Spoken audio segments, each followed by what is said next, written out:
Good morning. This is Karen Yaffe from Kale Designs, and today I'm going to demonstrate the stitches I used in the Primrose Garden block of the month. So let's get started. I've made a little template here so I can show you all these stitches. I used 9 stitches, and I'm going to start from probably the easiest stitches down to end with the cross stitch, which I use on the stems, and the French knot. So let me zoom in, and I apologize for the wobbly camera. So let's zoom in so you can see these stitches a lot better. All right, we're going to start with this running stitch. All right, get it where I want it actually.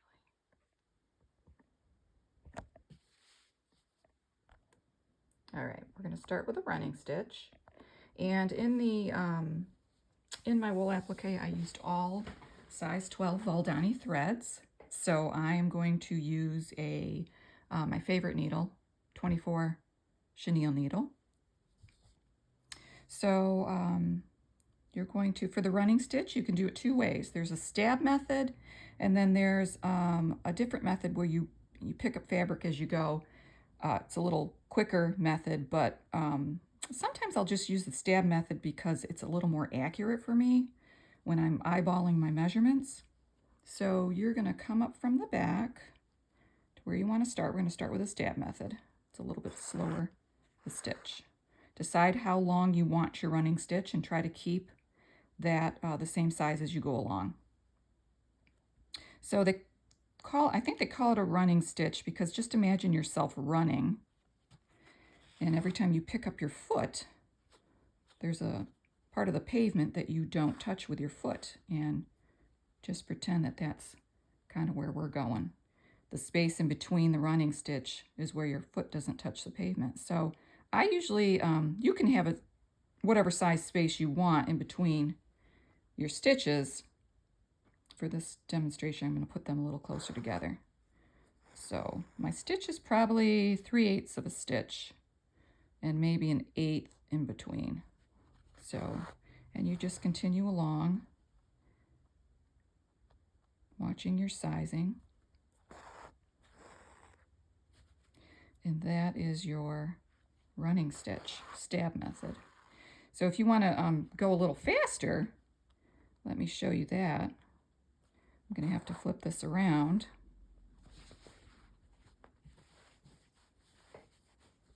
Let's see where I'm at here. Okay. And you would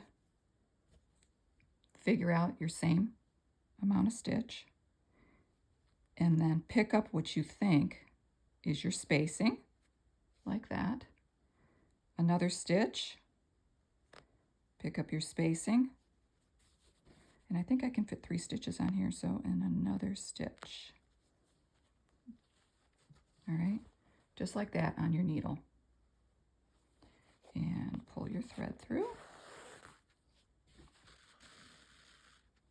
And you've got 3 stitches finished, probably in the time it took me to do 1 stitch stab method.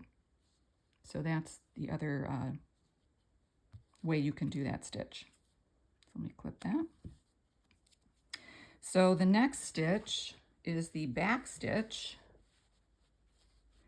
Similar to the running stitch, except there's no spacing in between the stitches. It's just a running, it's just a line of stitches the same size, but right next to each other. So same thing, you can do the stab method or you can do the one that's a little quicker. So with the back stitch, you're going to figure out how, like if you were starting at the end of this red, you're going to figure out how long you want your stitch, and you're going to start on the right side of that stitch. So let's come up, and then you're going to go back, which is why they call it a back stitch. Going to go back to finish that stitch. You're going to come up in front, the same size stitch, like that, and then go back right in the same hole that you came up before. And I'm sorry about the shadows. I can't get the lighting quite right. Hopefully you can see that pretty good. See if I can maybe move this a little closer. Okay, so let's do another one of those up where you think your stitch length is. Like that. And down in the same hole. It almost looks like one piece of thread. Well, that one's a little crooked. I missed the hole, but I just had eye surgery, so I'm seeing a little wonky right now. Okay, and to do the other method, I gotta think about this for a second. Come up. I'm gonna have to flip this over again. All right, come up. I'm gonna flip it over. And you're gonna do the same thing as you did with that running stitch. You're gonna take your needle down right where you came up before and come up where your next stitch is gonna start. It just leaves one step out of your stitching, and you might find you like that method better. Down where you came up before and out where you think your stitch is going to start. I find myself, see that stitch for me is a little smaller. I find I'm more accurate with this stitch with the stab method. Might take me a little longer, but I am kind of a perfectionist, so I like plus I didn't come up in the same hole. I like the look of it a little bit better. So I'm going to come to the back. And that is the back stitch. Okay, let me bring this back around. So the next stitch is the stem stitch. Probably, besides the French knots, because everybody knows I love French knots, one of my favorite stitches. I use it for a lot of things. Stems. You can make a really nice stem by making multiple rows close together. Leaf veins, little stems, lettering, favorite for lettering, looks really nice. So I'm going to show you how to do that, and I'm also going to show you how to go around a curve. So come up at the start, figure out how long you want your stitches. You kind of want these stitches close together. It makes it look a more compacted rope look.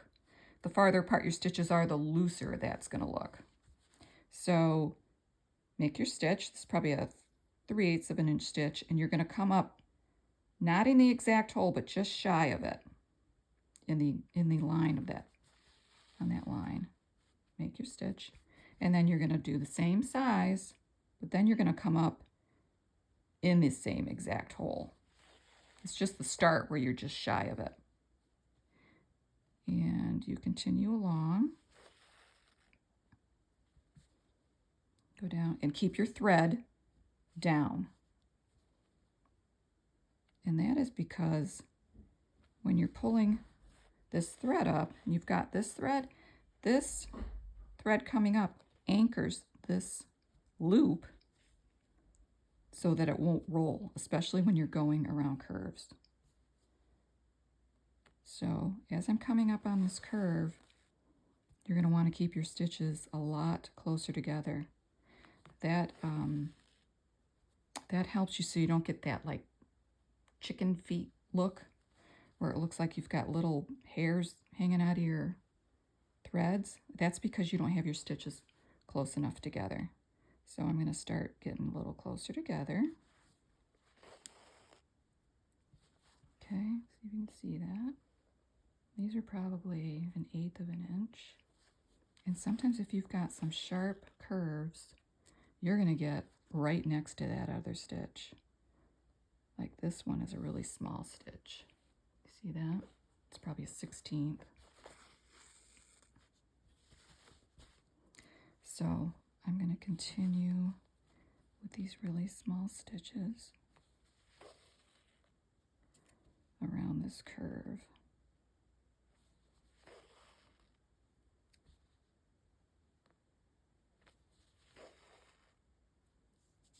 Turn my work a little.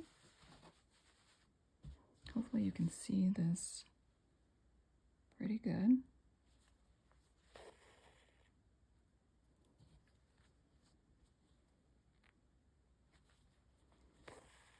Let me see if I can get even a little closer.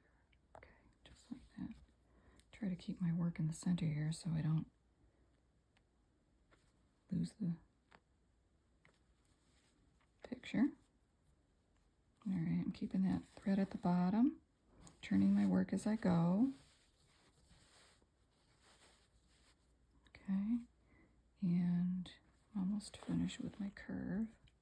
And you want to keep your thread pretty taut, not pull it too tight because you don't want to distort the background fabric, but you definitely don't want it loose.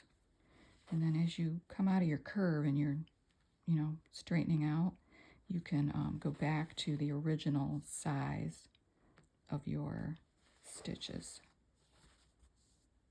And as you can see, that is a really nice curve. All right. Go to the back, and to finish you're just going to want to take one more stitch, but don't come back up, just go back down. Okay, snip that off. All right, now we're going to do the split stitch. So that's a little, there we go, out of focus. Okay, so I think the split stitch, it's an embroidery stitch, so it's easy to use it with the embroidery floss. It comes in strands, and I think with embroidery floss you usually use at least 2 strands. So it's easy to come between those stitches to call it a split stitch. With Voldani, you are going to have to come up and split this single stitch. So I just used it because I thought it, nice different stitch to use. But you could certainly, for those little stems that I used it on, you could go back to using a stem stitch, you could use a back stitch, or even a straight stitch because there's such small stems. So, but I will show this to you anyway. So you are going to actually pretend I started that shy of. It's going to be like a, kind of like the back stitch. I started this wrong. I need to start it like the back stitch, where you start to the right of your first stitch. All right, so figure out how large you want your stitches. I'm going to do probably 1/4 inch. Start to the right, go back down just like you would a back stitch. Figure out 1/4 inch to start your next stitch. But then you are going to split this thread. You're going to back stitch and split this thread right in the middle of the thread. Come up, split this thread. All right. That is if you're using a single stranded thread. I actually think I used 2 strands, which makes it a lot easier. So let's go back and use 2 strands.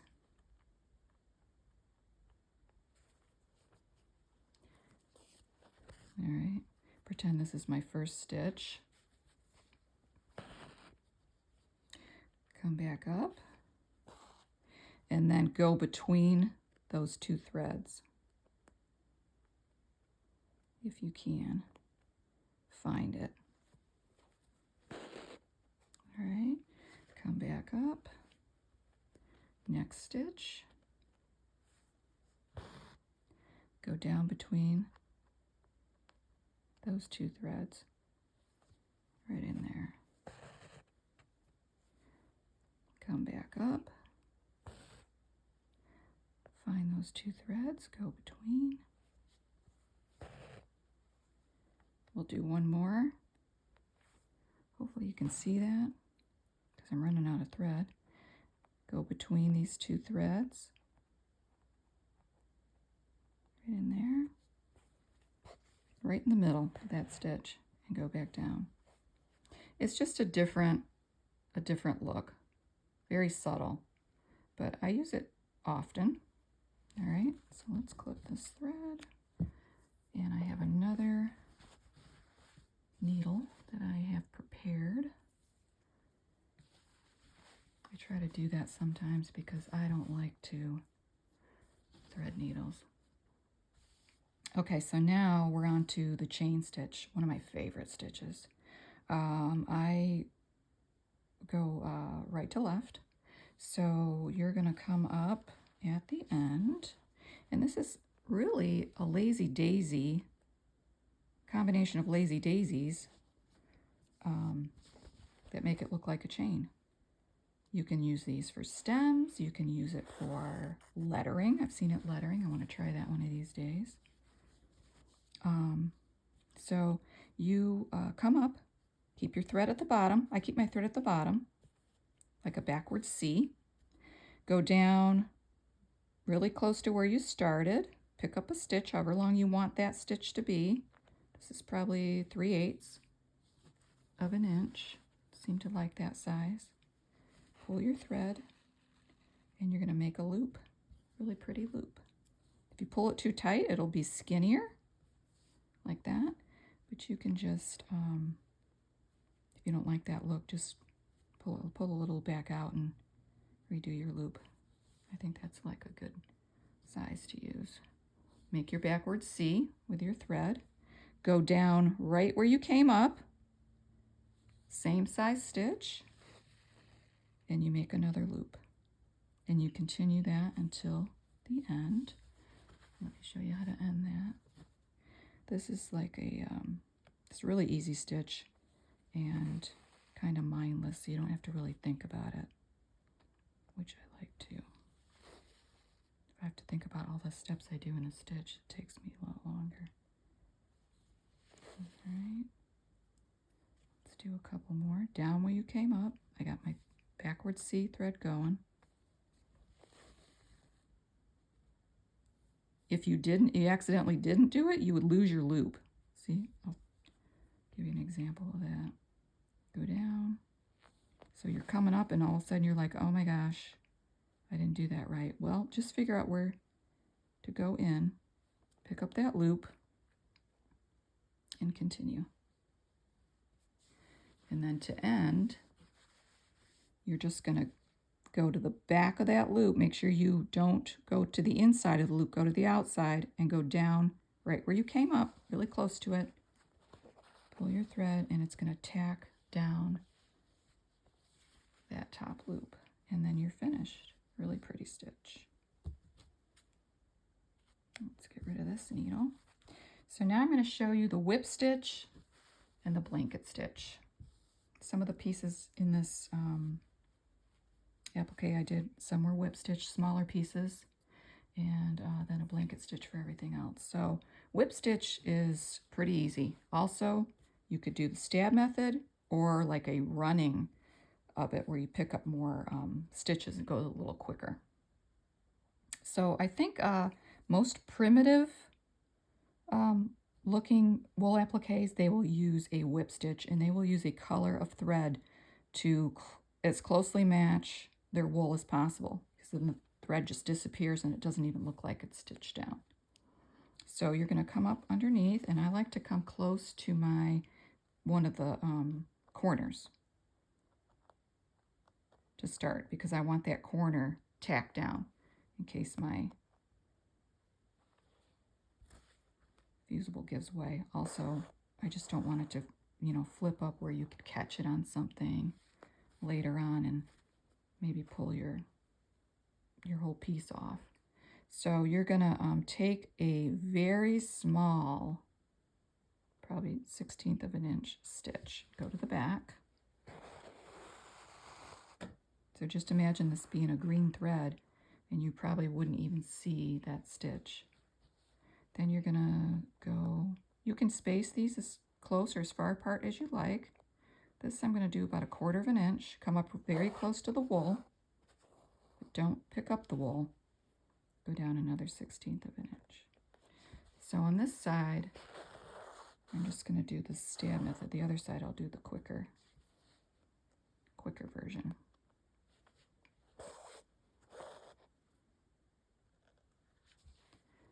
I don't really mind this stitch, but I kind of like to go a little quicker. But it's an easy stitch and pretty mindless. All right, so I think I could get 2 more stitches in here.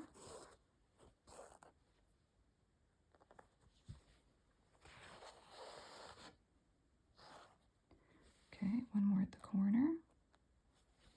And then I am going to try and match the amount of stitches on the other side.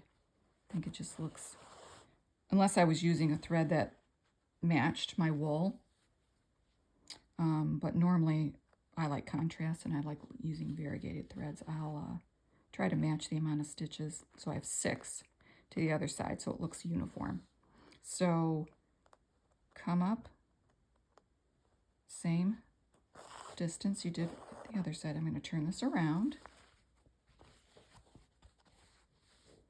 All right, and to do the quicker, a little bit quicker method, you will go to the back, your 16th stitch, and just come up immediately to where you're going to start your next stitch. And it just eliminates a step. Go down, come up where you think that thread, that next stitch is going to be. Try to keep them uniform. 3, 4, and so 2 more. This will be 5. And go down and you are finished with the whip stitch. And then you can see my stitches tend to be smaller when I'm doing the kind of like the running stitch of it instead of the other side. So I need to be more careful of that. All right, so let's clip that. All right, so now we're going to do everyone's favorite, the blanket stitch. So there are multiple ways to do this blanket stitch. I happen to go backwards, I've been told. I go from, I'm going to turn this too because I'm going to start. I tend to, actually I go counterclockwise and top to bottom. I know there's other ways to do it. If you do it a different way, go for it. I say just be as comfortable as possible. I was going to try to change my way, but I'm like, this is the way I know it and this is the way I like it. So that's how it's going to stay. So I start, corners are not my favorite. I start, and this is the way I do it, and I like it this way. So I'm going to start just shy of the corner, a stitch length that I am going to do. Like the stitch length that I've decided I'm going to do. It's probably a little less than 1/4 of a stitch. So you come up right next to your wool,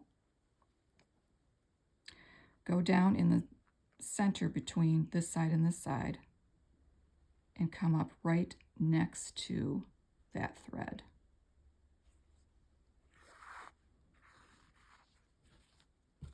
All right, and that is going to be my stitch. It's going to be this size consistently, the stitch, and the same width as this. I'm going to try to do. You can do longer, you can do wider, but for this demo, I'm going to keep it pretty consistent.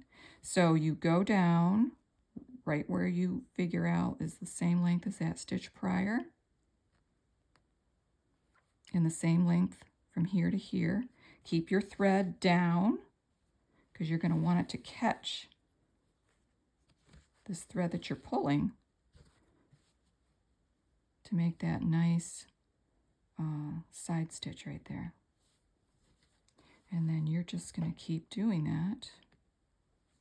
All right, take the length and the width, Pull that through. Do not pull too tight because you'll get like a wonky stitch like that. If that happens, just pull this out a little bit. You're allowed to do that. Just a little and start over. Gently pull. Okay. So and the more practice you have, the more consistent you will be with your sizes. You kind of learn as you go. So as you go along a curve,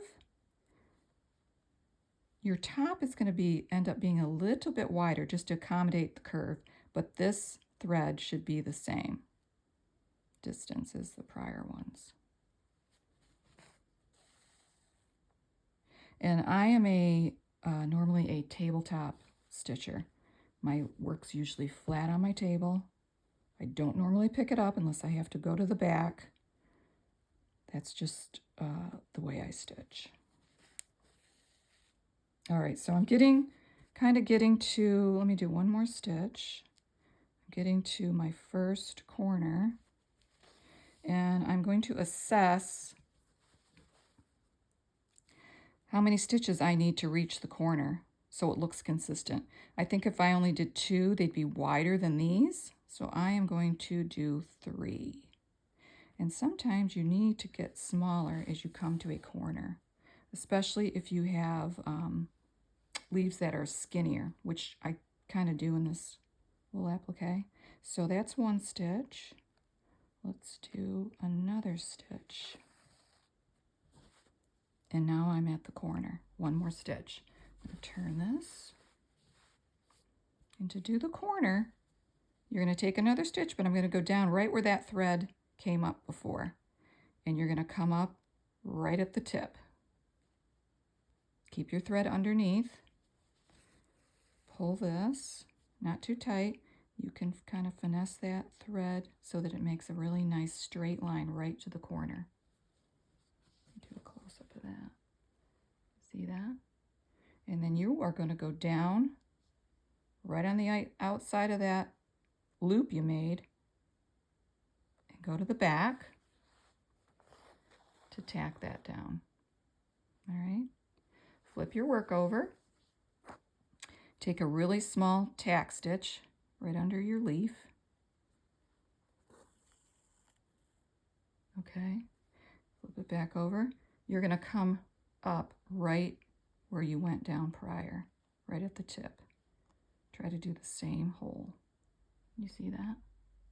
So it's going to look like it's continuous and that you didn't just tack that down. All right, turn your work. And then continue to the other side. Do the other corner. The other corner, you're going to finish it a little differently. So let me do these blanket stitches pretty quickly. That one's a little wide, but not much.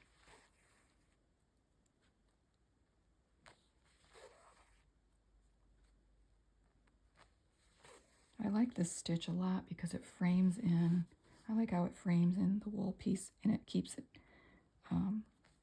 tacked down. All right, I'm kind of at the end. So 1, 2, 3 stitches again. 1, go back down in that thread at the corner. You're going to do the corner the same way you did before. Let me turn this.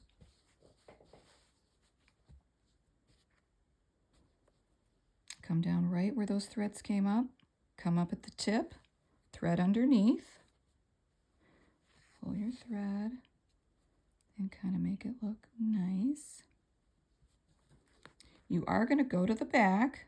Make sure you're on the outside of that loop under there. But this time, since I'm at the end, I'm going to come up right where these 2 threads meet. Right in the inside corner in here. So come up there, inside corner, just like that. And then go down at the tip where you went down before.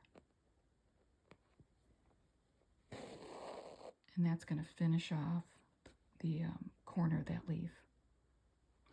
And then if I'm doing this, just a tip, if I'm doing the veins, the same thread that I did the blanket stitch, I will then use this thread and do my veins. That way I don't have to go back. I don't have to knot my thread again or do that again. All right, so next is the cross stitch. I really like this stitch on stems. So I hope I have enough thread here. I'm going to try. And so this stitch, I work, especially on stems, I haven't used anything but stems, I work from the top to the bottom. I go down one side with my angle and then I go back to do the cross stitch on the way back up. So you're going to take, come up really close to the end of that stem, next to the wool, not in the wool, next to the wool.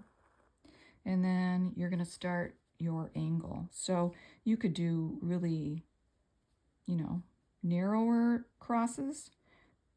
Just figure out which angle you want that to be.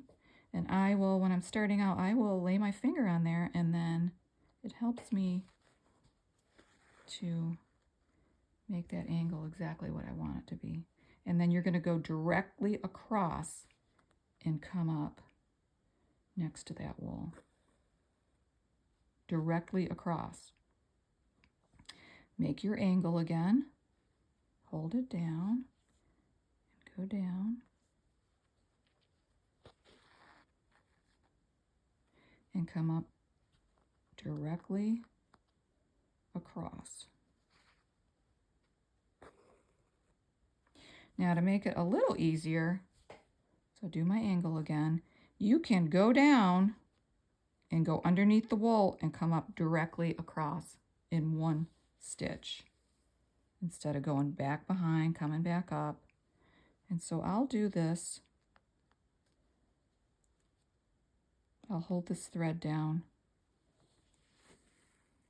maybe the whole time. Sometimes I can kind of judge it after a while, after I'm doing it. But that really helps to keep that angle the same angle all the way down the stem. I'm going to do one more and then I'm going to go back. So they're pretty consistent. Go across, okay? And to go back, you're just going to do the opposite. This is going to come across here. So all you're going to do, you don't even have to measure your angle. It's already there. Go down at this thread, the end of this thread, and go directly across to the other side. And it makes your X. Go down at this next thread, directly across, and then your X's start showing up. It's a really pretty stitch.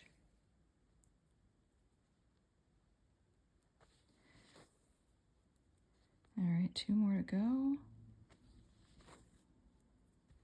And then come down directly across from this last stitch. And you are finished. And if you turn your work over, you'll see you've got like a ladder stitch going in. All the 2 times you went across meet up, so you know your X's are pretty consistent. And that is the cross stitch. So now my favorite French knots. I can do these pretty quickly. I think I hardly ever use a colonial knot. One of these days I'll demonstrate that one. So most of my French knots I use 2 strands. And I'll tell you in the directions. 2 strands, wrap 3 times. 2 strands, wrap 2 times, 1 time. Just makes different size knots. So when you're doing your French knots, though, you may want, and I would highly suggest, to get a straw needle or milliner's needle. It's called both of those things, straw milliner's needle. This is a size 1. It's the biggest size. It's a large eye. And the reason why it's good for French knots, it's the same size from the eye on down, so that when you're trying to pull this needle through the wraps of the thread, it'll glide really nicely through that, and not the eye won't get stuck so that you're yanking. So I did, I actually threaded this with one piece of thread and just came back down, so I don't have two separate threads. It's just easier for me. And so let's come up. The other thing I would suggest to get for French knots is use your wool pressing mat. I do have a smaller version that I like. It fits on the bottom of my lap app, and I will show you why I like to use that. And it's really helpful when you're doing drizzle stitches, which I'll do that another day. All right, so come up from the bottom. I'm keeping my thread to the left of me, and I'm going to start wrapping. So I'm going to do, I'll do 3 wraps. 1, 2, 3. Take your needle back down right next to where you came up. You do not want to go back down in the same hole because you will pull all of that through to the other side. Stab the wool mat with my needle to hold it while I'm pulling this thread to make it not so loose, taut. And then I will pick this up, hold this thread with my thumb just to anchor it, and pull my needle through. It also helps that so that the thread doesn't get knotted. Pull slowly though, and it makes a beautiful French knot. So let's do that again, and I'm going to do 5 wraps. I don't normally do 5 wraps, but just to show you how you can make different sizes.